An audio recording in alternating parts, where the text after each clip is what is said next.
Everybody, it's a Mad Master here. I'm doing a video today, and this video is about something that I hold dear to my heart in as far as hatred goes, and as far as the pure, unmitigated disaster that they call the remade movie nowadays, or reboots, or whatever they're calling it. So in this case, it's The Crow, which is a 1994, 30 years old movie that starred Brandon Lee. It was about the titular comic book anti-hero slash hero venges his wife's death and his own death against a bunch of organized crime villains.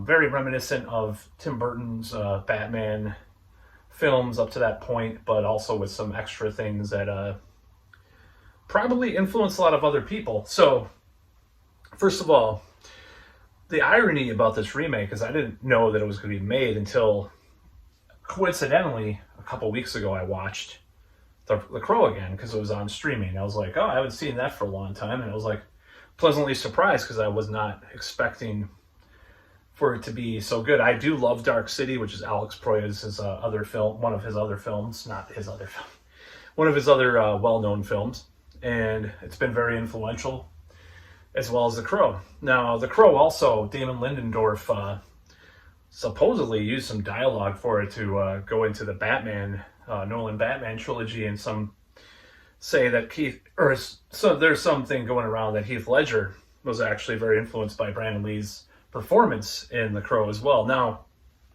the first images came out from this remake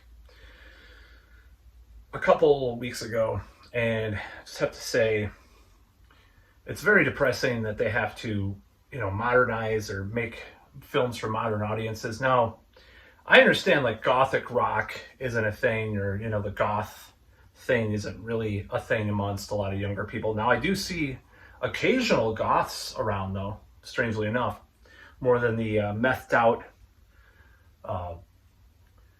SoundCloud rapper look that they have Skarsgård adopting for this role. And it's just it's really sad, and it could be an okay movie. I don't know. I have my doubts considering other remakes.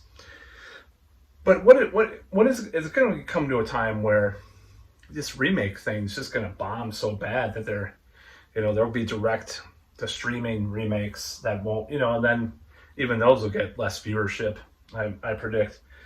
It's just gotten really ridiculous at this point. And why remake something like The Crow and just like modernize it? It's like, well, it kind of takes place in a dream world as it is. Why do you have to like put modern influences in there?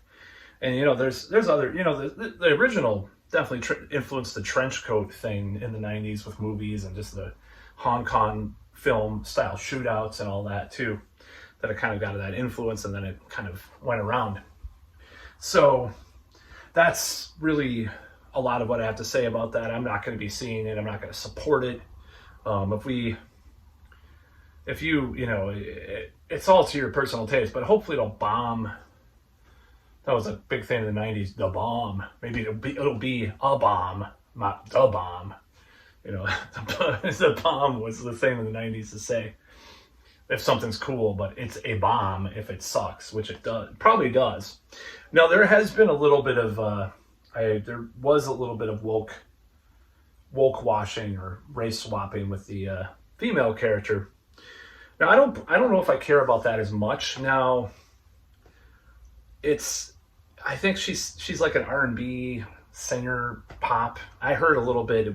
I played a little bit. It wasn't as bad as I thought it would be, but it was still pretty modern bad. I just, what I don't understand about this film, who are they trying to appeal to? If they're going to appeal to the TikTok, like Generation Z, or whatever it's on now, contingent, I don't think The Crow would be the right movie to do it with, I don't think the way that it's set up, even in the narrative that they made, it's very Generation X and even early millennial, or early millennial movie, So, I mean, that's really what there is with that. I just don't get the target audience. The guy that's directing it says, it's going to go after that person likes Little Peep and Post Malone, Machine Gun Kelly. I mean, that's fine if you want to make a movie about some kind of, kind of supernatural vengeance kind of thing with that kind of shitty style of music. But to be quite honest, that's just my personal opinion. Or a modern style of music if you want to do that. But the Crow, just leave the Crow alone. Leave shit alone. But it's this cultural degradation, this cultural vandalism. I'm going to do a video about that separately, that they're engaged in, and they're just completely ruining franchises and completely ruining people's perception of them. Now, I'm a little bit more like, there's things I accept. It's kind of like with Metallica. It's like, okay, well, there's people that only listen to the first 4 albums. There's people that listen to the Black Album as well. There's people that listen to Loads and then not Saint Anger or Reload or whatever. There's not a lot of people that just listen to, Saint Anger on, but mostly people like the early stuff. It's always going to be like that for a lot of these franchises and a lot of these things. It's just a fact. No matter what they try to shovel down our throats, it's just gonna be that way. People are gonna like the original Crow, the original RoboCop, the original Total Recall. Oh, but they were remade? Yes, they were. Nobody talks about them anymore. So hopefully those will be buried in the dustbin of history, and it's just, if it's that bad, which I bet it will. I'll put money that it's pretty bad on, anybody, but that's about all.